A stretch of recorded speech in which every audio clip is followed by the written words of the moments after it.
Ouais, ça fait 16 ans que j'attends pour être maman et puis ça marche pas. Et l'année dernière, je suis tombée enceinte après une fécondation in vitro et je l'ai perdue au bout d'un mois. Et le lendemain, je devais aller faire un spectacle. Et en fait, ça a été dur de devoir se lever et d'aller jouer. Affronter. Et le pire, en fait, c'est que après cette nuit-là, quand je me suis réveillée et que je devais aller faire mon spectacle à 500 km de chez moi, j'ai appris qu'il y avait eu un attentat dans la nuit en Nouvelle-Zélande. Il y avait 50 personnes qui avaient été assassinées dans une mosquée en pleine prière. Et je me suis dit, le gamin il m'a dit, t'es sérieuse ou quoi? Tu crois que je vais venir avec toi dans ce monde de merde? Débrouille-toi toute seule. Il m'a fait un bras d'honneur, il est passé par la cuvette des toilettes. et moi, il fallait que j'aille faire rire les gens. Alors, avec ces deux douleurs-là sur moi, et c'était un peu difficile. Et du coup, ce genre de chanson, c'est ce qui permet de s'évader et d'oublier les soucis et de se dire, allez, Samia, on s'en fiche. Il y a des gens qui t'attendent dans la salle. Et c'est ça qui est important. Et tout le reste, c'est pas grave, laisse. Ça va venir. Quand ça viendra, c'est pas grave, laisse. Et du coup, voilà. Mais je pense on a l'impression que votre force est dans le rire. Vous arrivez à rire de tout. C'est incroyable. En fait, il y a Boris Vian qui disait l'humour, c'est la politesse du désespoir. Moi, je suis convaincue. Enfin, et chez nous, il y a un proverbe aussi qui dit la situation est tellement horrible, il y a tellement de galères que ça en fait rire. Et c'est vrai, en fait. Pourquoi est-ce que les personnes qui ont le moins ou qui vivent les choses les plus difficiles rient? Parce que c'est la seule échappatoire, en réalité. Si on rit pas, on devient fou. Moi, ça s'aggrave peut-être, Précis.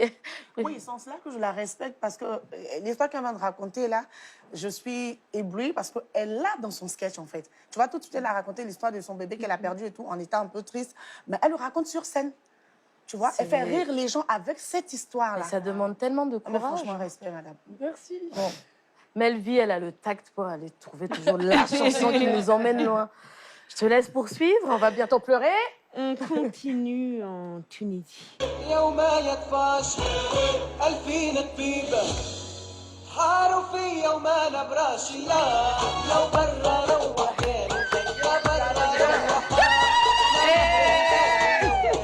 Là, ils sont devenus sourds.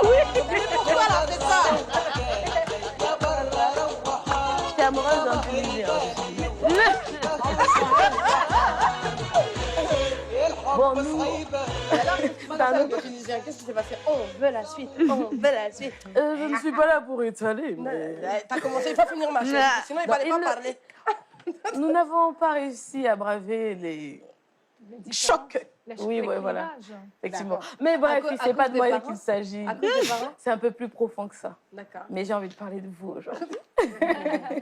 Alors, ce morceau, c'était un hommage à vos origines, tunisiennes. Ouais, en fait, je mets cette musique à la fin du spectacle pour que les gens partent en chanson et avec une bonne ambiance. Et comme il y a beaucoup de Tunisiens dans quel que soit l'endroit où je joue, parce que comme je suis beaucoup passée à la télévision tunisienne, genre là-bas, je suis Michael Jackson. Tu vois, quand je marche dans la rue, les gens m'arrêtent. Wallah, tu es très sympathique et spontanée. Wallah, on t'adore. On peut faire une photo avec toi. Et donc, t'as intérêt à être bien maquillée, je te jure. Hein, parce que les gens, ils ont pas pitié. Hein, quand t'as une gueule de merde et tout, ils viennent te demander en photo quand même, ils en foutent. Et donc, je te jure. Attends, je vous raconte une histoire. Un matin, je dormais à Tunis à l'hôtel et je me lève le matin avec le visage gonflé, la voix de Barry White du matin, tu vois. Et je me dis, est-ce que je me maquille? Je dis, on va pas se maquiller pour un café, ça va. Et je descends et je trouve une équipe de 10 esthéticiennes maquillées comme des voitures volées, tu vois. Et elles arrivent comme ça, voilà, tu es très sympathique et spontanée, on peut faire une photo avec toi? Non. Mais moi, j'ose pas dire non, je t'ai dit que je suis une bouffonne. Si j'avais été précis, la dégameuse, je dis non, il n'y a pas, je vais pas photo dans cet état. Mais là, j'ai pas osé, j'ai regardé avec un sourire, j'ai dit oui. On fait une photo. Quand on a terminé la photo, avec les 15 filles qui étaient comme ça, celle qui m'a demandé la photo, elle me regarde comme ça et puis elle me dit, écoute, passe nous voir à l'Institut, on va s'occuper de toi et on fait même l'épilation. Message subliminal. Et donc, je te dis, cette musique, c'est la musique de fin de mon spectacle. Et je demande aux gens, je demande aux régisseurs de la baisser un peu. Et je dis, pour ceux qui ne comprennent pas les paroles, ça veut dire rentrez chez vous maintenant. Et la chanson, c'est ça, c'est Barrara Ouahel. Elle m'a dit, rentre chez toi. C'est Barrara Ouahel. Rentre chez toi, ok. Et donc, ça veut dire rentrez chez vous maintenant. Donc, les gens rigolent. Et ils sortent en rigolant et en dansant. Oh, ça laisse un beau souvenir, une belle trace. Bien vu, Melvie. On peut continuer avec un son qui nous enjaille. Non. Souvent.